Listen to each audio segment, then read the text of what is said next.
اللہ تعالیٰ نے اوپر تلے 7 آسمان بنائے.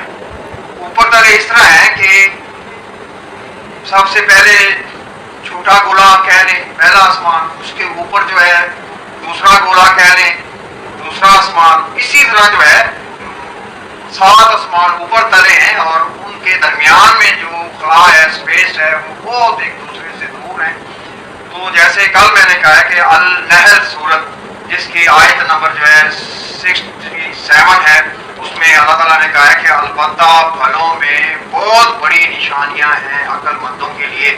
تو آسمان کس طرح ہے پریکٹیکلی جو ہے مطلب ہے یہ جس طرح نقشہ بنا ہوا ہے کہ یعنی یہ پہلا آسمان اور جس طرح ترتیب وار جو ہے یہ مختلف کلر دے کے میں اسی لیے جو ہے مختلف کلر دیے گئے ہیں کہ آپ کو جو یہ جو ہے مختلف دائرے نظر آئیں. تو ہم نصف جو ہے کائنات کا جو ہے دیکھیں تو وہ ہمیں یہ ایسے گول نظر آئیں گے، مگر یہ حقیقت جو ہے نصف دوسرا ساتھ مکس ہو تو پھر جو ہے ایسے گول گولے کی طرح جو ہے ہم 7 آسمانوں کے تحفظ میں جو ہیں. تو یہ 7 آسمان پھلوں میں کیسے نشانیاں ہیں؟ تو یہ پیاز کے پرت جو ہے یہ بھی پھل ہے. تو پیاز کے پرت میں آپ دیکھیں گے کہ اس میں بھی جو ہے یہ اسی طرح جو ہے مطلب ہے یہ بنائے ہوئے گولے گول دائرے میں. تو پیاز کے پرت بھی جو ہے بالکل آسمانوں کی طرح ہے. آپ دیکھیں ان میں بھی جو ہے یہ اللہ تعالیٰ نے نشانیاں دی ہیں کہ آسمان جو ہے اوپر تلے اس طرح بنائے ہوئے ہیں. یہ تو پھر بھی ساتھ ساتھ جڑے ہوئے ہیں مگر آسمان جو ہے ان کے درمیان خلا اور ایک بہت بڑا فاصلہ ہے جس کو ہم پیمائش نہیں کر سکتے. تو اس طرح جو ہے اللہ تعالیٰ نے اوپر تلے 7 آسمان بنائے ہوئے ہیں. اب اس کو بروج نے کیسے تھام رکھا ہے؟ بروج کیا چیز ہے؟ بروج ایسے مطلب ہے کھڑی ہوئی کوئی چیز ہے نہیں. بروج جو ہے جس سے انسان نے سب سے پہلے چھت ڈالنے کا نظریہ جو لیا ہے یعنی اس سرے سے لے کے دیوار کے اس سرے تک جو ہے مطلب چھتیر جیسے ہوتا ہے. تو یہ جو ہے مطلب بروج جو ہے چھتیر کی مان نہیں ہے بلکہ ایسے کماندار ہے. یعنی ادھر قطب جنوبی سے لے کے قطب شمالی جو ہے کائنات کا تو یہ جو ہے درمیان میں بروج اس طرح ہوگا اور یہ ایسے 12 حصے ہیں کائنات کے. تو انہوں نے جو ہے آسمان کو تھام رکھا ہے نیچے سے لے کے اوپر تک جو ہے یہ کماندار ایسے 12 بروج ہیں جنہوں نے جو ہے آسمانوں کو تھام رکھا ہے. تو یہ ہے پریکٹیکلی تشریح کہ آسمان کو بروج نے کیسے تھام رکھا ہے.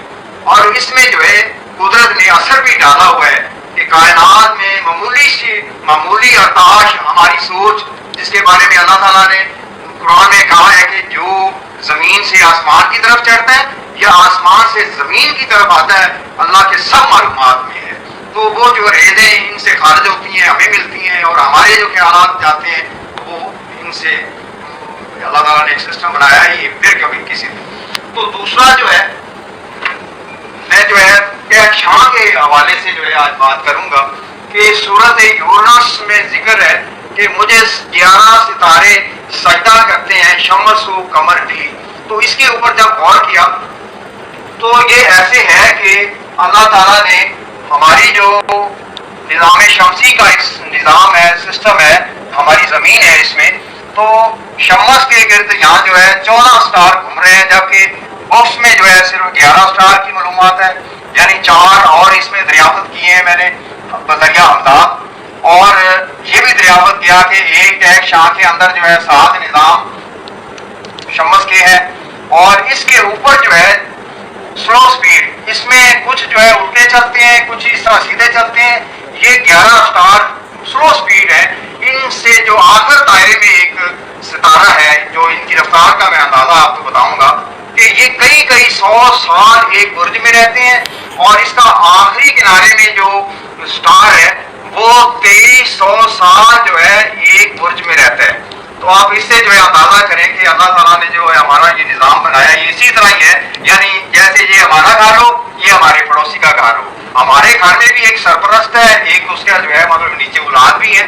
ہمارے نظام کا پڑوسی کے گھر سے ہمارے گھر کا کوئی تعلق نہیں مگر ہماری جو کالونی ہے ساری اس کا تعلق جو ہے اس کا ایک چوکیدار بھی ہے اس کا ایک جو ہے صفائی کرنے والا بھی ہے اس کا سارا ایک نظام جو ہے جیسے ایک ٹاؤن ہو ٹاؤن کے اندر بہت سارے گھر ہوں گھر کے اندر اڑوسی پڑوسی بھی ہوں.